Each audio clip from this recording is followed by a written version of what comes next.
All right, so 7.7 through 7.8 is log and natural log function attributes and transformations. So we're going to start here with our log attributes when b equals 2. Okay, so when b equals 2, what that means is that our function is f of x equals log base 2 of x. And that's what we graph to get this. So if we look here and we analyze the graph, we can see some key things. There is a vertical asymptote instead of a horizontal asymptote. We have a vertical asymptote at x equals 0. We have an intercept here at 1, 0.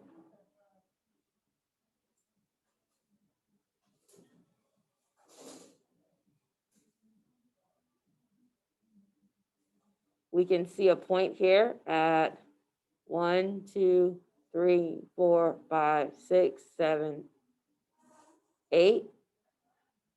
Is that 8, 3? Uh-oh.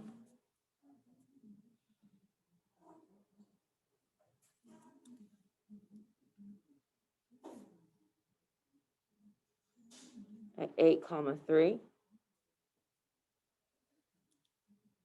And we should have one at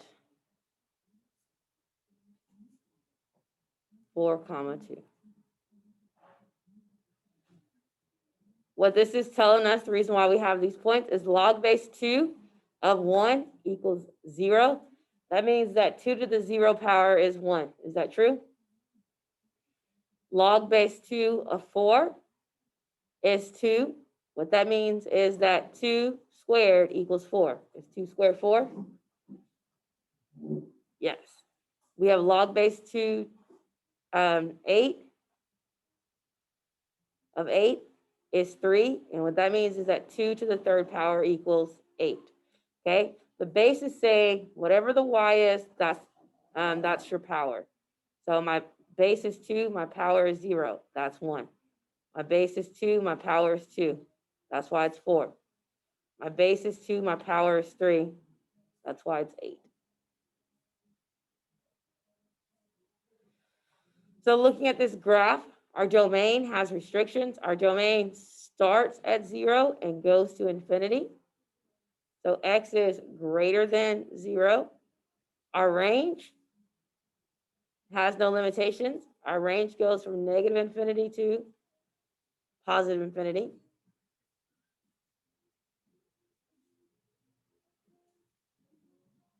Okay, so if you notice here, these two properties switch coming from the exponential.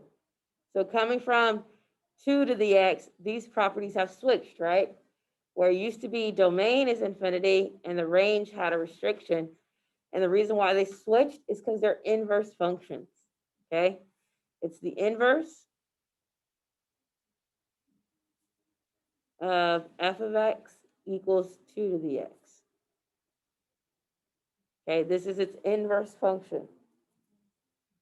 And therefore, our domain and range have switched places.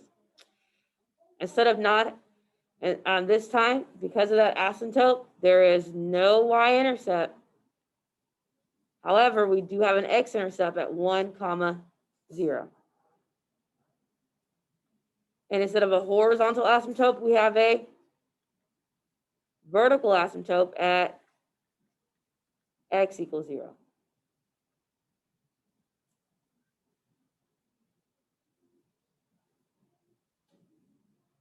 And the function is increasing because as we read from left to right,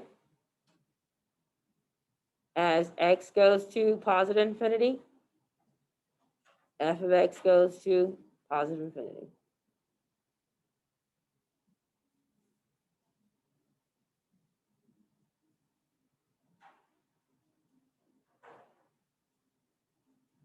Okay. Now let's talk about attributes of b equals 10. So if log base 2 of x is the inverse of 2 to the x, then this guy is the inverse of f of x equals 10 to the x, right? And so we have f of x equals log base 10x.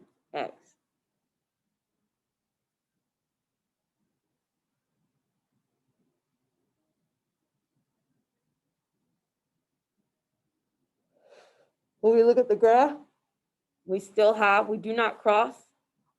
It looks like it's touching, but it's just how the graph looks. There is a vertical asymptote at x equals 0. We still have our x-intercept, at 1, 0. And the only point we can see is 10, 1. And again, what this is saying is that 10 to the 0 power is 1. Is that correct? 1 equals 10 to the 0 power. 10 to the 1 power is 10. Makes sense? Okay. I also could have included 2 on here. I'm sorry. We still have 2, 1, because 2 to the 1 power is 2. All right. So clearly our domain, it's from x is greater than 0. Our range is all real numbers. Our intercept is 1, 0. Our asymptote is at x equals 0. And the function is increasing, because as x goes to infinity, what is f of x doing? It also rises up to infinity.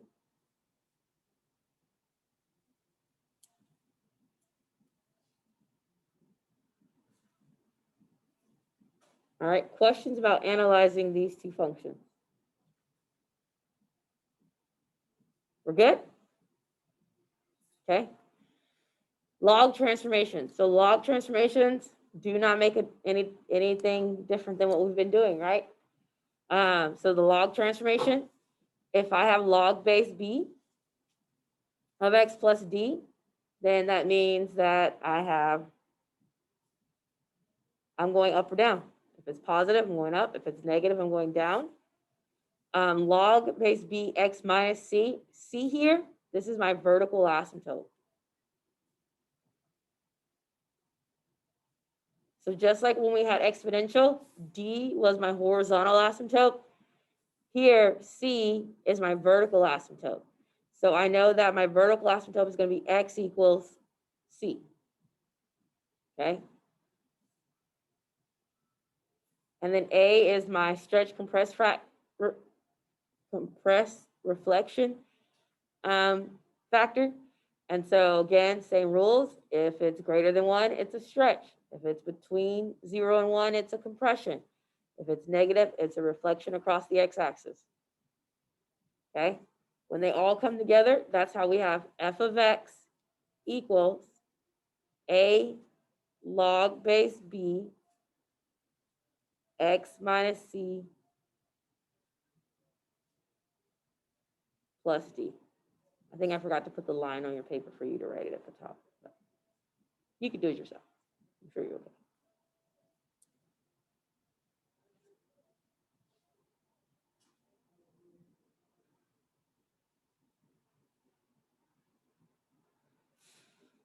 All right. So let's dive into some analyzing examples. So here we have the graph and label the parent function of log base 2x and its transformation. So this one, we're going to call this y1. We have y1 equals log base 2 x plus 4. So what does this x plus 4 is telling me that's happening to the parent function? It's going to go 4 to the left. Good job. For y1 moves log base 2 of x 4 units left.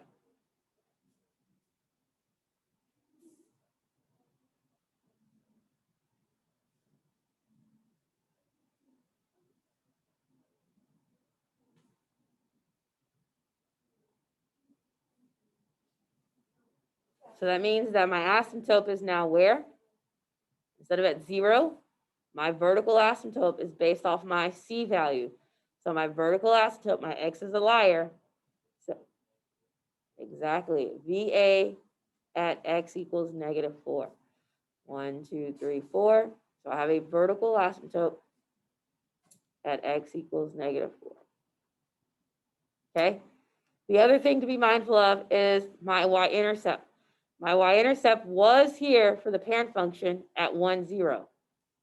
If my asymptote moves, this value is going to move. Okay, my other point that I had was 2, 1 for the parent function. They're both going to move 4 units to the left. So 1, 2, 3, 4. I'm going to take this one. 1, 2, 3, 4.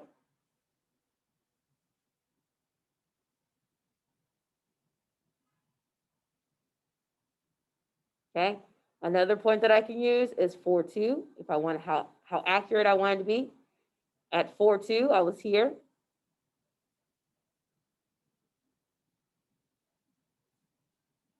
And so also I can move this one 4 units. 1, 2, 3, 4. And I'm like, all right, that's pretty good. Look at me being a human calculator.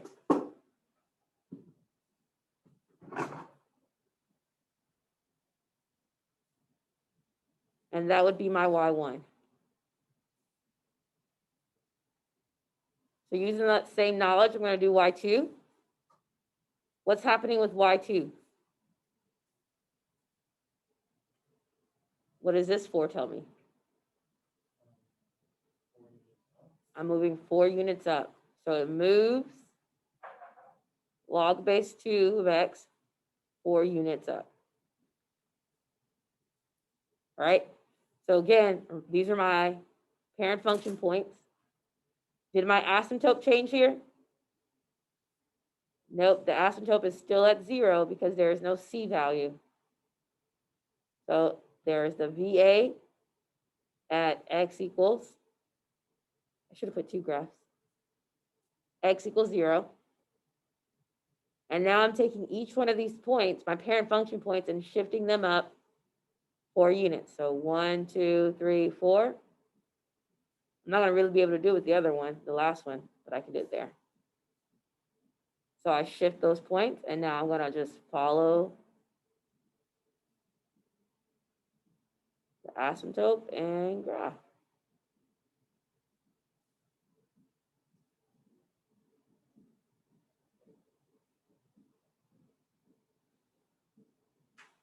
And this would be my y2 transformation. Do you see how important the parent function points are? To do a quick graph. All right, questions about graphing and identifying that. All right, so let's go backwards. What if you're given the graph and then you have to decide key things about it? Okay, so when we look at this graph, we have the red one and the blue one. So for the red graph, we want to know what is happening here. So this is the apparent function. This is the parent. Because of my 3, 1, this lets me know what my base is. My b value is coming from here. The b here equals 3. And so therefore, the function that I'm looking at is y equals log base 3 of x.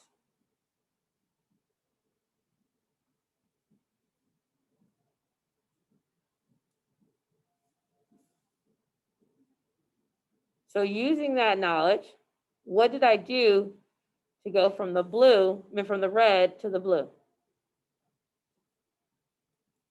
What took place? A reflection over the x-axis, right? I reflect it. And how can I show in an equation that I reflect it? The negative a. So a negative in front of this would show what took place. So to go from here to here, it was a reflection over x-axis. Nothing else changed. You can look at the points and you can just see that all I did was reflect. I didn't shift left or right or go up or down.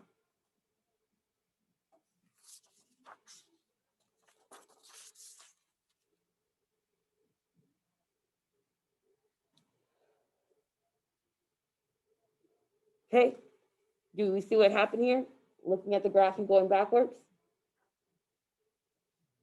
All right.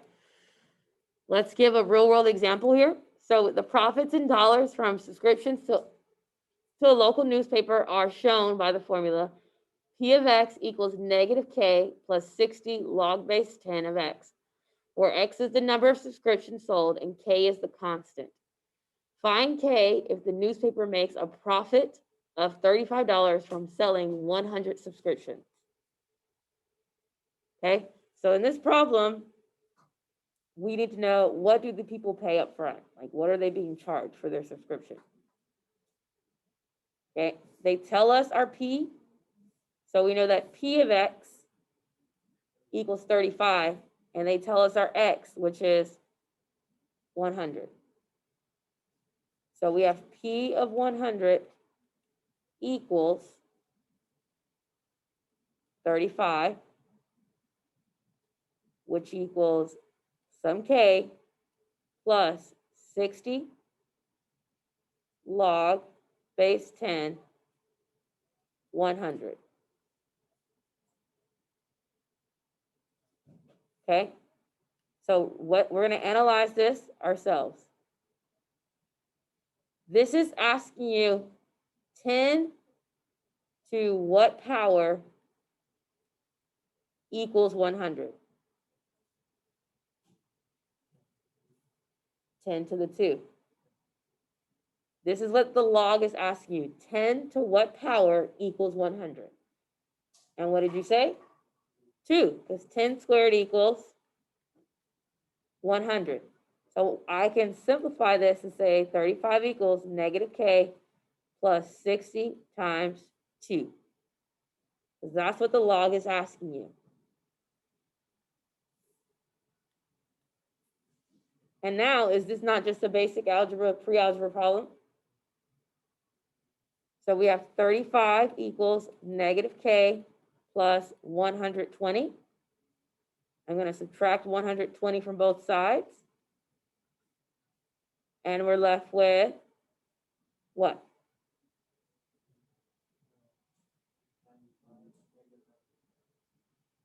85. There we go. Negative 95 equals negative k. So what is k? 95.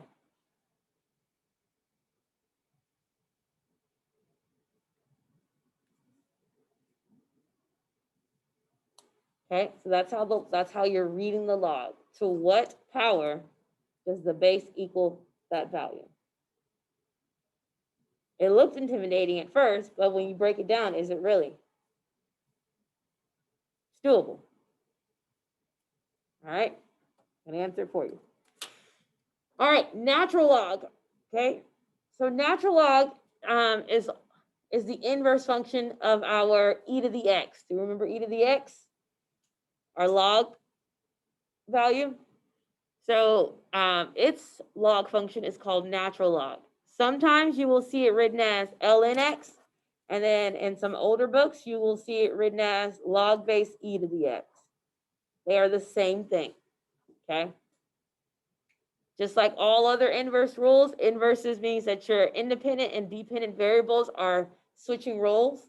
So if you look at the tables of f of x and the table of the inverse of x, you'll see that the x and y values have switched places. If you look at it graphically, you will see that they are a reflection over the y equals x line. They're symmetrical around that. Okay. So with all other inverses, this is important to understand that when we get to solving, in order to cancel out one or the other, you will be using their inverses, right? So you have to make sure you understand that the inverse of the natural exponential is the natural log. Okay, so it's attributes that we have. When we graph log base e to the x, aka natural log, notice that its domain is from 0 to infinity. X is greater than 0, right? Notice that its range is all real numbers. its y-intercept is at 1 comma 0, minus x-intercept is at 1 comma 0. It still does not have a y-intercept because there is a vertical asymptote. This vertical asymptote means that I'm not going to touch the y-axis, so therefore I do not have a y-intercept. Okay? Just like with E, does natural log waver that much from any other log base? No, its properties are the same as base 2, base 10, right? Okay, so we're going to talk about analyzing it. When we're looking at this graph, because it is continuously increasing, your max and min depends on whether it's a positive natural log or a negative natural log, right? If it's a positive natural log, your max is going to be further to the right. It's going to be the end behavior. If it's your minimum would be your furthest to the left. It would be your minimum value. So analyzing that, find the maximum and minimum values of f of x equals log base e to the x over the interval e to the 10, okay? Because this is a positive function, I know that my graph is increasing. If I'm over here at e, say I'm over here at e and I'm down here at 10, whatever this is, that's going to be my min value, and whatever this is, it's going to be my max value. Do we see that? Does that make logical sense? So to find my minimum, it equals f of e. I'm going to substitute e in for x. So that gives me log base e to the e.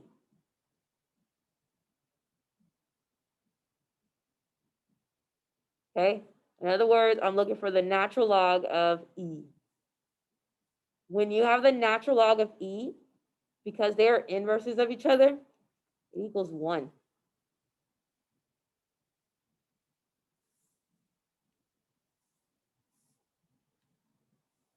Okay? So let me, oh, my Desmos closed out, sorry. Gonna go to Desmos.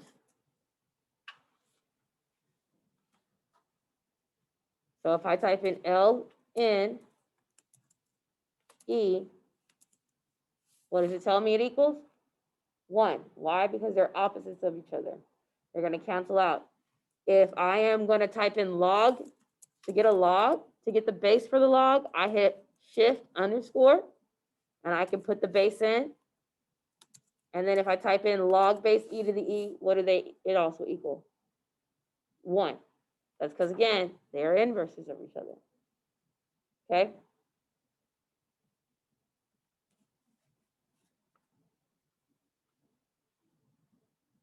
All right, so we know that this is 1. So our minimum value is 1. Our maximum is going to be found out at f of 10. So that means I have log base e 10, or I could just write natural log of 10. So let's go back, put that in. If I put in the natural log of 10, I get about 2, and we'll go with 303.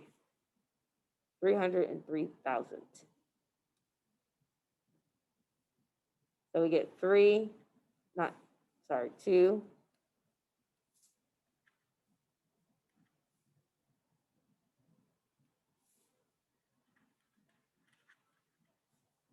So here's my maximum, and here's my minimum.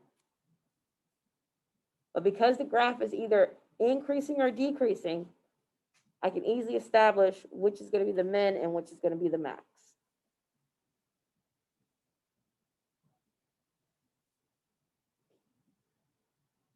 Okay? And that's for all functions that are exponentials and logs. They are increasing or decreasing. Okay, natural log transformations. Do they look any different than log transformations? No. Your C is still going to tell you your vertical asymptote is going to still be x equals your C value. Your D is still going to be your vertical translations. And A is still going to be your stretch, compress, or reflection. Putting it all together, you have y equals A times the natural log of x minus c plus d.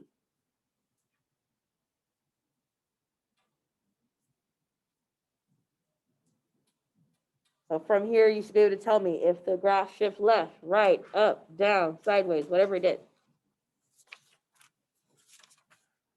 Okay? So here is your exit ticket for you to work on for the remainder of the class period. With the exit ticket, you should be able to describe the transformation that took place.